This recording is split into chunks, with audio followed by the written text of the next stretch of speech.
flybys. Welcome back. Let's jump right in and take a look at some of these stamps.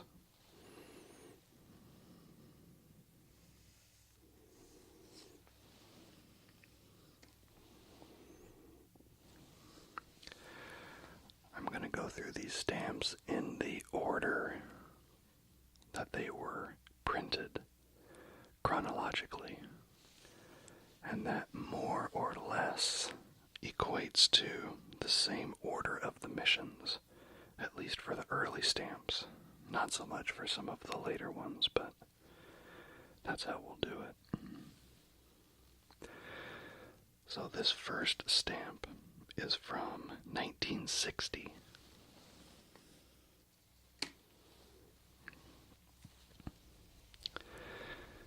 It reads, "Communications for Peace. Echo 1. Echo, echo, echo. U.S. postage, 4 cents. This stamp came out in 1960, and it commemorates a satellite mission called Echo 1. I didn't actually know anything about Echo 1 before I researched this stamp a little bit.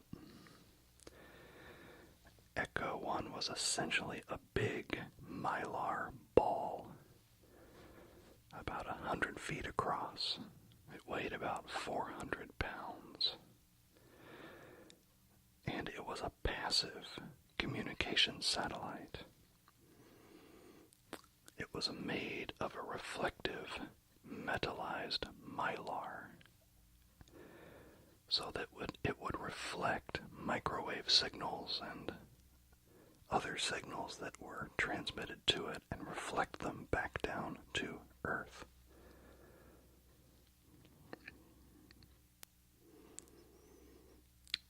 This is the first stamp that actually calls out a particular space mission by name.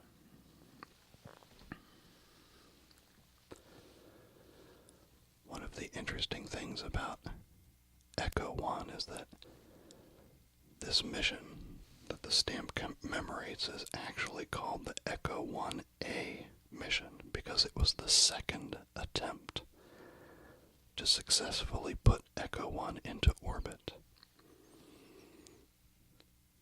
It was launched August 12th, 1960.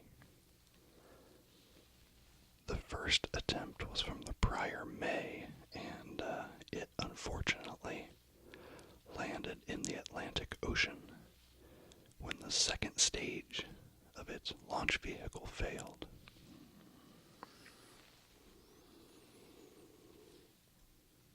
Echo 1. Echo. Echo. Echo.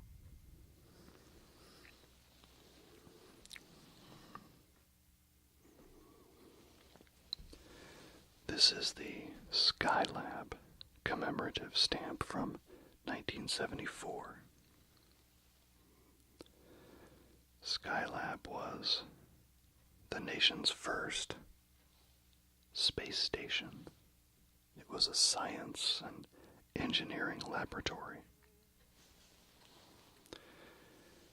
It put to use some of the, I guess you might say, leftover Apollo hardware that was built for missions 18, 19, and 20 that were canceled.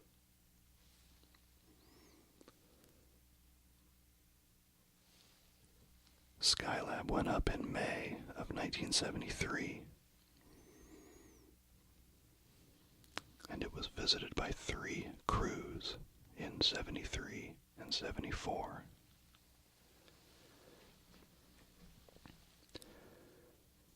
One fun piece of trivia is that the commander of the first mission to Skylab was Pete Conrad. And the commander of the second mission to to Skylab was Alan Bean. And both of those guys were on the Apollo 12 crew.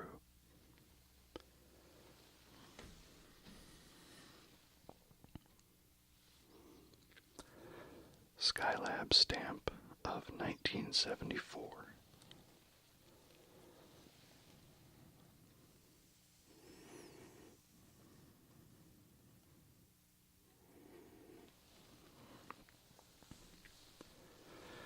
This is the Pioneer commemorative issue of 1975, or Pioneer, as Pangolin ASMR might say.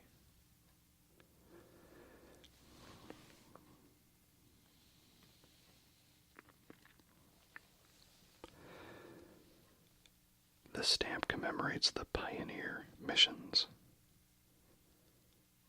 Pioneer 10, Pioneer 11, Pioneer 10, Pioneer 11.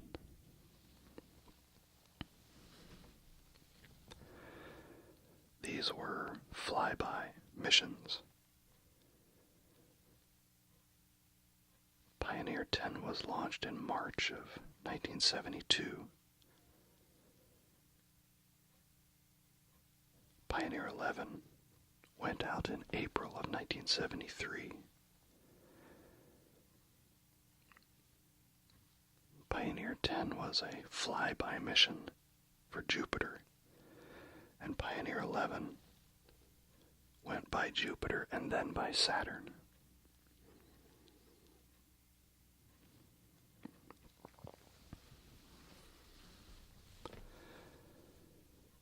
So much photographic data came back from those two gas giants from these missions.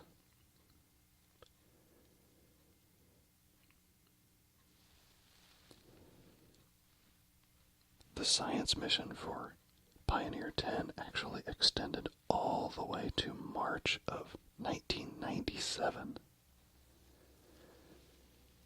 And it is currently traveling on a beeline for the red star Aldebaran, which is the eye in the constellation of Taurus, the bull. Aldebaran is 68 light years away, which means Pioneer 10 will get there in about 2 million years, give or take a few.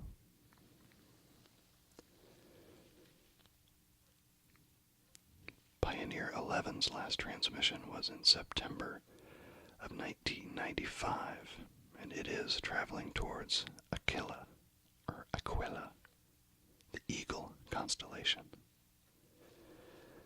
It will get to the nearest star in that constellation in about 4 million years. So don't wait up.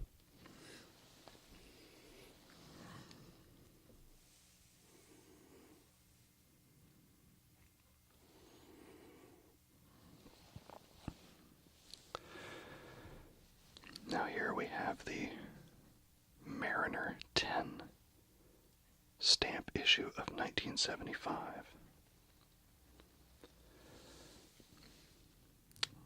Mariner 10 was an exploration mission for Venus and Mercury, as you can see from the stamp. Its mission was to do a single flyby of Venus, using Venus's gravity to help propel it along. This was the first mission to use that kind of gravity assist that was used so many more times after that. And then it did 3 flybys of the planet Mercury as it orbited the sun.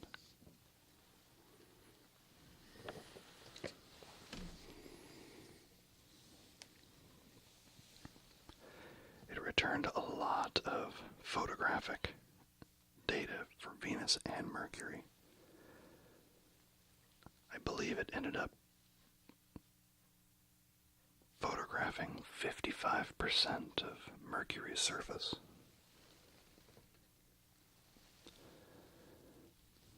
Finally, the nitrogen for its maneuvering thrusters ran out in 1975 in March, and Mission Control sent the command to shut down its transmitter, and it's never been heard from since. We presume that it is still orbiting the sun to this day. Mariner 10.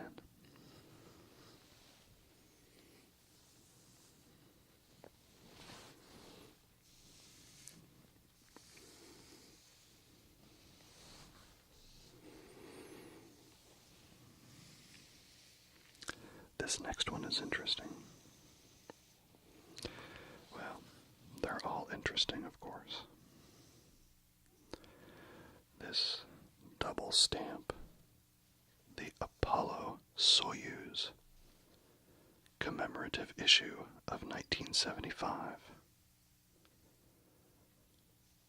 I'll spend a little time on this stamp as I'm talking, and then I'll move to this stamp so you can get a nice view of each.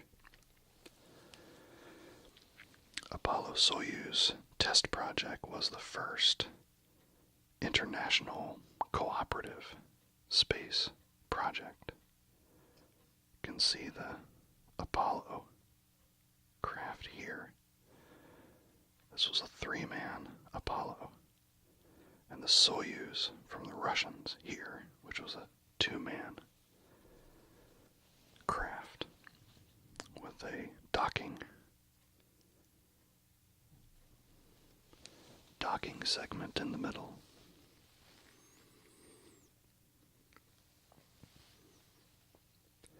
This mission was launched in July of 1975.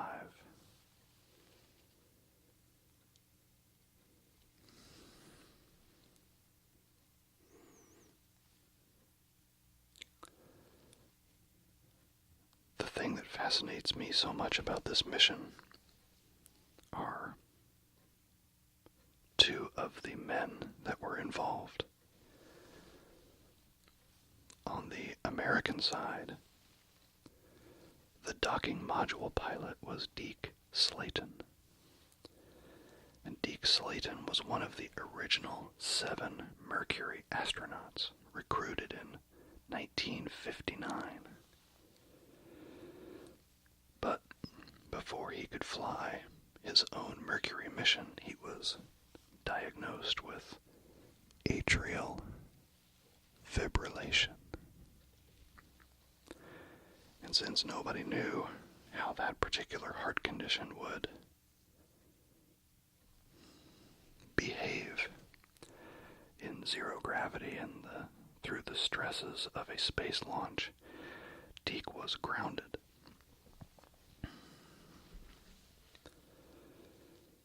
And he stayed grounded through the rest of Mercury and all of Gemini and all of Apollo. He stayed connected with the program, of course. He was the director of flight crew operations from 1963 to 1974. And then they finally cleared him for flight status, and he went up on the Apollo-Soyuz mission. It was the only mission he flew.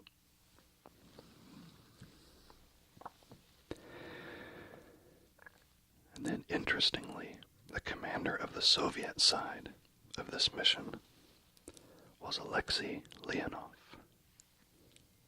Alexei Leonov. Now, Alexei Leonov is notable because he is the first human to perform an extracurricular activity.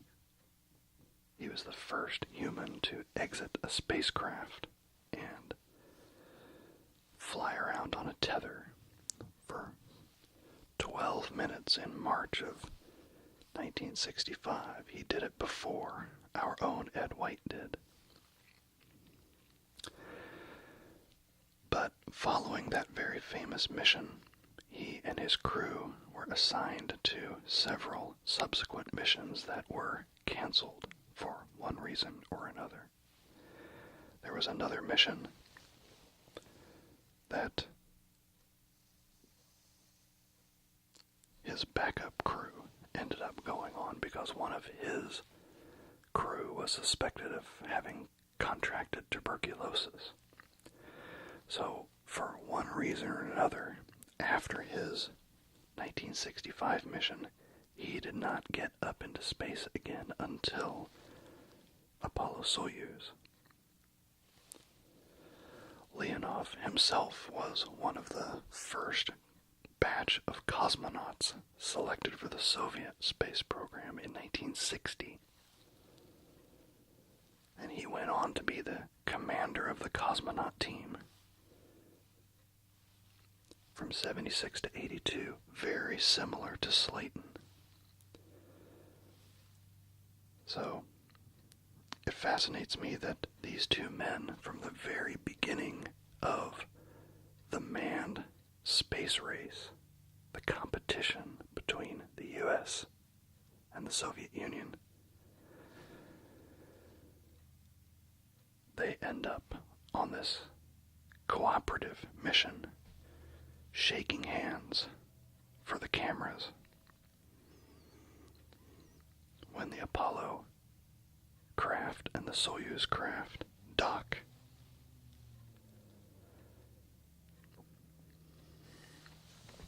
it was very cool. Apollo-Soyuz Test Project.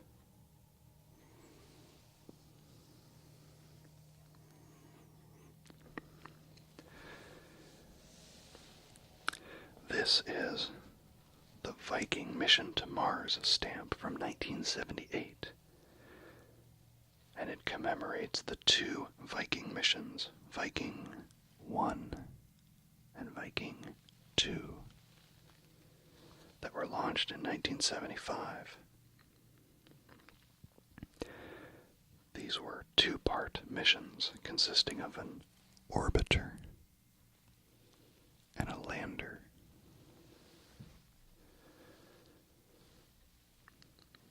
The orbiters took a lot of pictures, as you can imagine. They also functioned as a repeater, a relay for communication to the lander. And all of the photographs that these Viking missions took of the surface of Mars really revolutionized our ideas about the prior existence of water on Mars.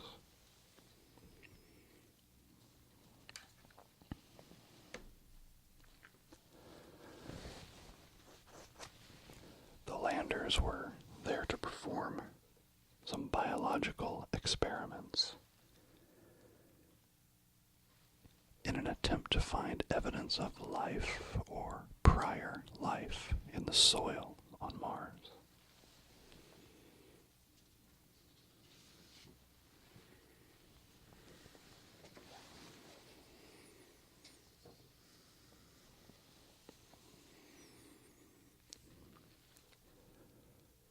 Viking Missions to Mars, Expanding Human Knowledge, USA, 15 cents.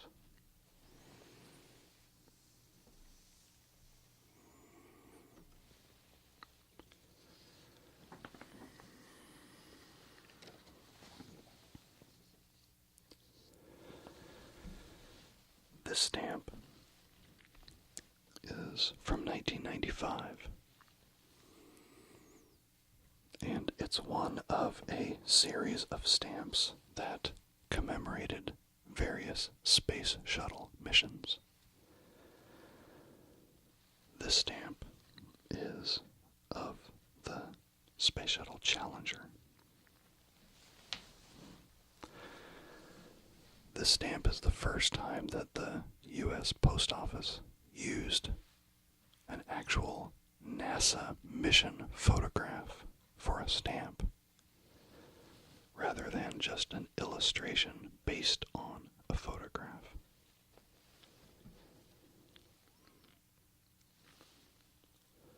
The Challenger, of course, is the shuttle we lost in January of 1986 on its 10th mission.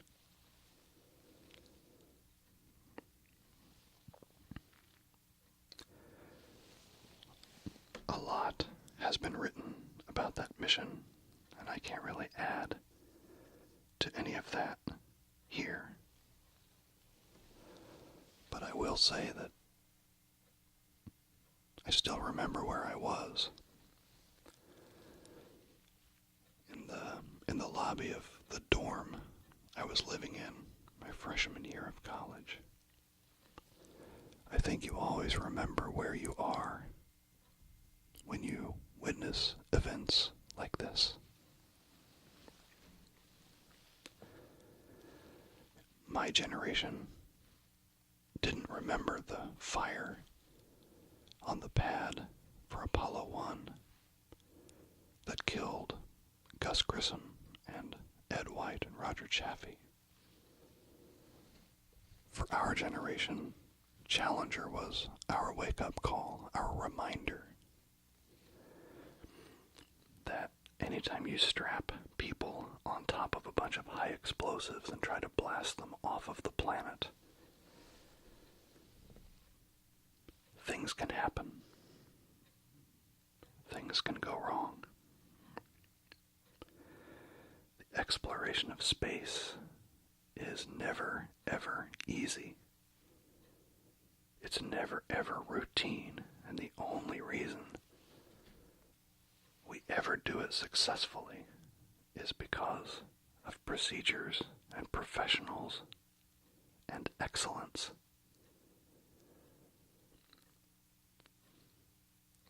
But we get numb to the fact that it is so dangerous, and then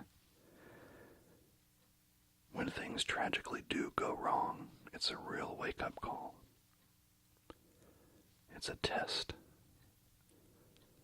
of our resolve, our commitment to the concept of human exploration, of constantly expanding the envelope of our existence.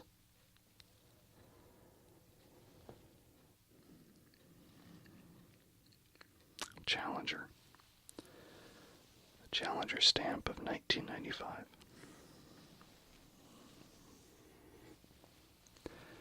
Everybody take care of yourselves, okay? And we will see you next time. Bye-bye.